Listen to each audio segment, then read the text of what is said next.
In a quiet village nestled deep in the Russian forest, where tall pines whispered secrets to the wind, lived an old man and an old woman. Their small wooden hut stood alone, surrounded by snow-dusted paths and the soft rustle of leaves. The old man, with his grey beard and keen eyes, spent his days chopping wood. The old woman, her hands worn from years of work, tended to their modest home. They had no children, and as the years passed, a gentle loneliness settled over them like a warm blanket on a cold night. One crisp autumn morning, the old woman sighed as she looked into their empty floor bin. "We have so little left," she said softly to her husband. "But perhaps I can scrap together enough for a small bun." The old man nodded, his voice steady and calm. "Yes, let us make a kolobok. It will bring a little joy to our table." She mixed the flour with care, adding a pinch of salt and a splash of milk. Her hands shaped the dough into a round, golden ball. Into the oven it went, filling the hut with a warm, inviting aroma. When she opened the door, the bun leaped out, alive and full of energy. "I am Kolobok," it sang in a cheerful voice. "Scraped from the bin, baked in the heat. I ran from the oven, and now am compelled." The old couple watched in wonder as Kolobok rolled across the floor, out the door, and down the path. "Come back, little one," the old woman called gently, her heart aching with surprise and sadness. But Kolobok kept rolling, eager to see the world beyond the hut. The old man placed a hand on her shoulder. "He is free now," he murmured. "But I hope he finds his way." Kolobok rolled through the forest, the ground soft under his daffy form. The trees arched high above, their branches swaying slowly in the breeze. Sunlight filtered through the leaves, casting golden spots on the mossy earth. Birds chirped softly from hidden nests, and a distant stream gurgled like a lullaby. Kolobok felt the cool air on his crust, and for the first time, a small doubt crept in. The world was vast and beautiful, but it was also unknown. Soon, he came upon a hare nibbling on a patch of grasses. The hare's ears twitched, and his eyes widened.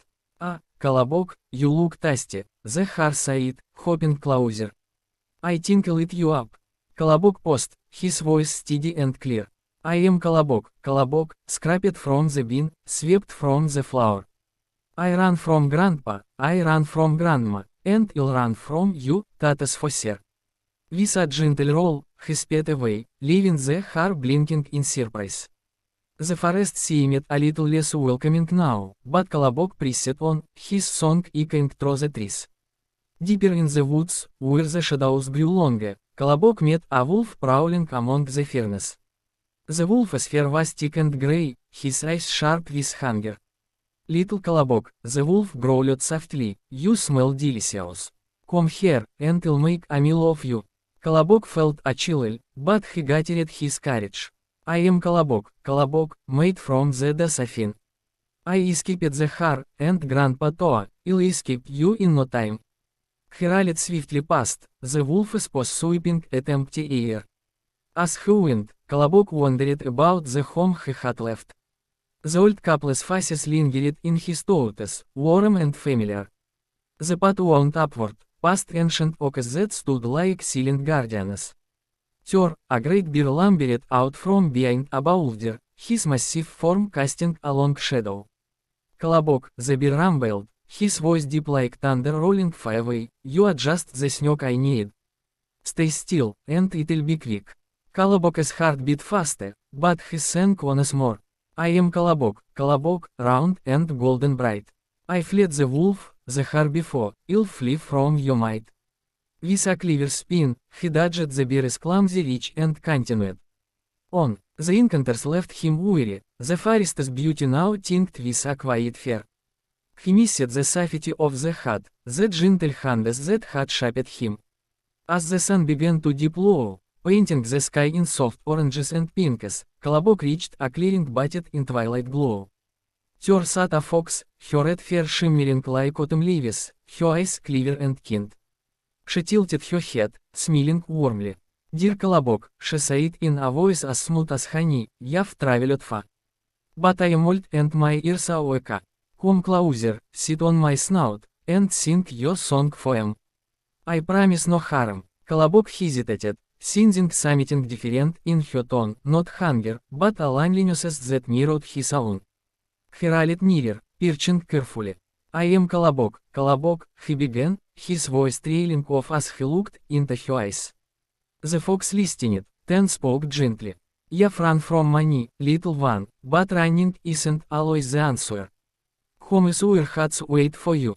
Go back, before the night falls deep. This was the gentle twist Kolobok hadn't expected. The fox, wise and understanding, didn't seek to trick him for food. Instead, she shared a story of her own wandering days, how she too had felt the pull of adventure, only to learn that true warmth come from those who carried. Touched by her words, Kolobok felt a wave of emotion, gratitude, regret, and a deep longing for the old couple. With the fox's encouragement, Kolobok turned back, rolling through the darkening forest. The path seemed shorter now, guided by the stars peeking through the branches. When he reached the hut, the door creaked open, and the old woman gasped in joy. Our Kolobok has returned, she whispered, scooping him up gently. The old man smiled, his eyes misty. We've missed you, little one. That night, as they sat by the fire, Kolobok shared his tales of the forest. The old couple listened, their loneliness lifted like mist in the morning sun. Kolobok had found adventure, but more importantly, he had found his way home.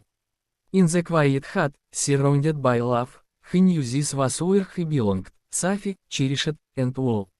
Word count 912.